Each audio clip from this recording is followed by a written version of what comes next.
बदायूं में जो जगह है वहाँ पर हमारा बौद्ध मठ था। कट्टरपंथी ताकतों ने बौद्ध समाज की मूर्तियों को खंडित करने का प्रयास किया।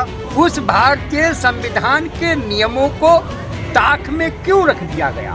कट्टरपंथी लोग, वो लोग हर जगह शिवलिंग ढूंढने का जो प्रयास कर रहे हैं, ये मुझे तो पागलपन दिखाई दे रहा है। हम लोग हिंदू मुस्लिम एकता में बिलीव करते हैं, मानते हैं। प्रधानमंत्री जी जब बौद्ध देश में जाते हैं तब उन्हें बुद्ध याद आता है। धर्म स्थलों में शिवलिंग ढूंढने का काम किया जा रहा है। आखिर वो लोग कौन है, उनको चिन्हित किया जाए। ऐसे गिरगिट से जैसे रंग बदलने वाले प्रधानमंत्री को मैं चेतावनी देना चाहता हूँ। बुद्ध पुत्र है, हम शांति से पहले कील भी ठोकना जानते हैं। रोडों पर निकलना होगा। दोस्तों नमस्कार, आप देख रहे हैं इंडस न्यूज़ टीवी। अभी हम लोग यहाँ जोगी नवादे में भारत जोड़ो पार्टी के राष्ट्रीय कार्यालय पे हैं और इन लोगों को अभी किसी ज्ञापन के लिए ये लोग जा रहे थे। इन्हीं से पूछेंगे क्या कारण था, क्यों इन लोगों को रोका, मतलब क्या कहना चाहिए। तो आप क्या कहना चाहिए? देखिए, आज बौद्ध सम्राट अशोक की धरती पर भारत जोड़ो पार्टी जो अत्याचार हो रहा है वो हम लोग बर्दाश्त नहीं करेंगे। बदायूं में जो जगह है वहाँ पर हमारा बौद्ध मठ था और मझिया में 2300 साल पुराना हमारा मठ है। मझिया में उसको कट्टरपंथी ताकतों ने आकर वहाँ पर हमारे धर्मगुरुओं के साथ में काफ़ी उनके साथ में मारपीट की और अशोक सम्राट की और बौद्ध समाज की मूर्तियों को खंडित करने का प्रयास किया। और हम ये चाहते हैं, भारत सरकार के माध्यम से ये कहना चाहते हैं आपके माध्यम से महामहिम राष्ट्रपति जी को कि मंदिर मस्जिद और आपके मजार बुद्धिस्ट हमारे और हमारे धर्मगुरुओं के जो हमारे जो और चाहे बौद्ध समाज के हों, चाहे हमारे सिख समाज के हो, चाहे ईसाई समाज के हो, तो ये जो लोग हैं कट्टरपंथी लोग, वो लोग हर जगह शिवलिंग ढूंढने का जो प्रयास कर रहे हैं। तो ये शिवलिंग ढूंढना बंद करें। भारत में संविधान से देश में राज चलेगा, संविधान की बात से होगा। कोई बात है तो बैठ के की जाए। हमारे धर्मगुरुओं के खिलाफ अगर कोई भी कानूनी कार्रवाई होती है और उन लोग अपराधियों के खिलाफ अगर कार्रवाई नहीं हुई तो भारत जोड़ो पार्टी मैदान में आएगी। हमने महामहिम जी से 6 सूत्रीय मांगों को रखा है, जिसमें पहली मांग हमारी है कि भारत बौद्ध भिक्षुओं को पुनः एक बार वहाँ स्थापित किया जाए, मान सम्मान के जरिए, जहाँ से हटाया गया, निकाला गया। और असामाजिक तत्व एवं खुरापाती एवं कट्टरपंथी के खिलाफ कानूनी कार्रवाई की जाए, जिन्होंने हमारे साथ में ऐसा कृत्य किया है वहाँ पर। तीसरा, हमारा अशोक सम्राट बुद्ध पर्यटन स्थल को बदायूं को एक बार पुनः सौंदर्यीकरण कराया जाए। और चौथा, बुद्ध भिक्षुओं को खिलाफ जो शांति भंग का मुकदमा पुलिस ने किया है वो मुकदमा वापस लिया जाए और उन पुलिस वालों के खिलाफ भी कार्रवाई की जाए। और पांचवा, हमारा प्रशासन दूसरे में भी मांग है कि एक बार दोबारा हमारे जो बुद्ध भिक्षु हैं, हमारे जो हमारे धार्मिक गुरु हैं, उनको सम्मान के जरिए, पुलिस प्रशासन सम्मान के जरिए लेकर आए और वहाँ स्थापित करे। और अगर ऐसा नहीं हुआ तो महामहिम जी से हम ये कहना चाहेंगे कि हमारी मजबूरी है कि हमें रोडों पर निकलना होगा और रोड पर निकलकर हमें पूरे भारत में धरना प्रदर्शन करना होगा। भारत जोड़ो पार्टी भारत की 30 नंबर की पार्टी जो भारत में लड़ी है। आज भारत जोड़ो पार्टी सक्षम है कि भारत में हम लोग अपने समाज के लिए हम आज भारत में जो अल्पसंख्यक धर्म है, अल्पसंख्यक जो समाज है, बिरादरियां हैं, जो हमारे पंथ हैं, उनके ऊपर ही अत्याचार क्यों हो रहा है। हम लोग हिंदू मुस्लिम एकता में बिलीव करते हैं, मानते हैं, और हम लोग हिंदू मुस्लिम एकता के सब लोग साथ में रहे हैं। तो हमें आखिर ऐसी क्या वजह आ गई कि जो हमारे धर्म स्थलों में शिवलिंग ढूंढने का काम किया जा रहा है। आखिर वो लोग कौन है, उनको चिन्हित किया जाए, पूरे देश में चिन्हित किया जाए। और हम आपके माध्यम से महामहिम जी से कहना चाहेंगे कि जो आज की जो जुडिशरी पावर है वो दुरुपयोग कर रही है, वो दुरुपयोग करना बंद करे, पिटीशन लेना बंद करे। और जब वहाँ पर आपके सुप्रीम कोर्ट का जब डायरेक्शन मिली हुई है कि नहीं होगा कोई भी केस सूट फाइल, तो आखिर क्यों हो रहा है फाइल?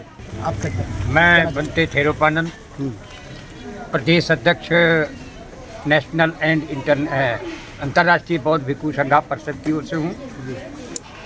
राष्ट्रीय धर्म प्रचारक national and international Buddha society of India से। हमारा जो टारगेट है, मन है, वो ये है कि जो भारत में ब्राह्मण संस्कृति के स्थलों को छोड़कर बाकी जगह ये मतलब क्या ढूंढते हैं, क्या वहाँ कहीं शिवलिंग ढूंढते हैं, कहीं कुछ ढूंढते हैं, ये मुझे तो पागलपन दिखाई देता है। दूसरी बात, एक दुख ये है कि जिस पवित्र राष्ट्रीय पवित्र ग्रंथ भारतीय संविधान से देश चलता है, उस भारतीय संविधान के नियमों को ताक में क्यों रख दिया गया है। मजिया में आ जाइए, मजिया में प्रियदर्शी सम्राट अशोक बौद्ध पर्यटक स्थल पर जो आक्रमण हुआ है, इसका घोर मैं निंदा करता हूँ। और वहाँ पर जो बौद्ध भिक्षु बेचारे वृद्ध हैं, उनके साथ में अभद्र व्यवहार करना, जबकि हमारे देश के प्राइम मिनिस्टर, माननीय प्राइम मिनिस्टर जो प्रधानमंत्री जी जब बौद्ध देश में जाते हैं तब उन्हें बुद्ध याद आता है, तब बुद्ध की धरती से आया है। ऐसे गिरगिट से जैसे रंग बदलने वाले प्रधानमंत्री को मैं चेतावनी देना चाहता हूँ, या तो भारतीय संविधान के और लोकतंत्र के अनुशासन में आ जाए, अन्यथा ये लोकतंत्र, ये देश की जनता वो हाल कर देगी जो श्रीलंका में हुआ। दूसरी बात ये है, मैं आज भारत जोड़ो पार्टी के साथ में खड़े होकर जो मैं एक संदेश देना चाहता हूँ। देखिए, बौद्ध भिक्षु जब शांति का संदेश दे सकता है तो सम्राट अशोक ने एक बात और कही है कि यदि मेरे जनता को मैं संतान मानता हूँ, बेटा मानता हूँ, औलाद मानता हूँ, अगर मेरे किसी भी राज्य में किसी ने आक्रमण किया तो मैं क्रांति करने से पीछे नहीं रहूँगा। हम उसी वंश के बुद्ध पुत्र हैं, हम शांति से पहले कील भी ठोकना जानते हैं, हम क्रांति करना भी जानते हैं।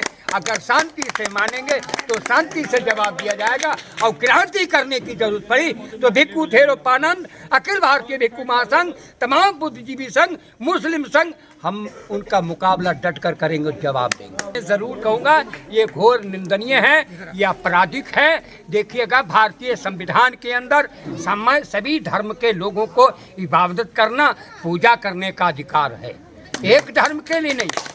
ये देश हिंदुस्तान नहीं है, ये देश भारत है, जम्बू द्वीप है, भारत है, भारत रहेगा। भारतीय संविधान में भारत कहा गया है, इसमें सभी का अधिकार है। और अगर ऐसा किया गया, ये तो ऐसे पागल है।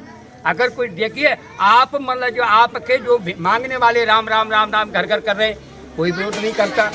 अब किसी व्यक्ति ने मजबूरी में अगर नमाज पढ़ने लगे तो इनके पेट में मरूर होती है। तो मैं इसका जो ऐसे कारनामे करने वाले पागल मूर्ख संगठन के लोगों को, और ऐसे बैठे हुए जो सत्ता में बैठे मूर्ख हैं, जो संविधान का उल्लंघन कर रहे हैं, मैं उनको बताना चाहता हूँ, आप सुधर जाइए, मानवता को पहचान लीजिए, न अन्यथा अगर ये समाज दानवता पर आ गया तो मामला बहुत लंबा खराब हो जाएगा। इन्हीं शब्दों के साथ में सबके जीवन की मंगल कामनाएं करता हूँ। आपका मंगल हो, कल्याण हो। जय भीम, जय भारत, नमो बुद्धाय, जय संविधान, जय लोकतंत्र।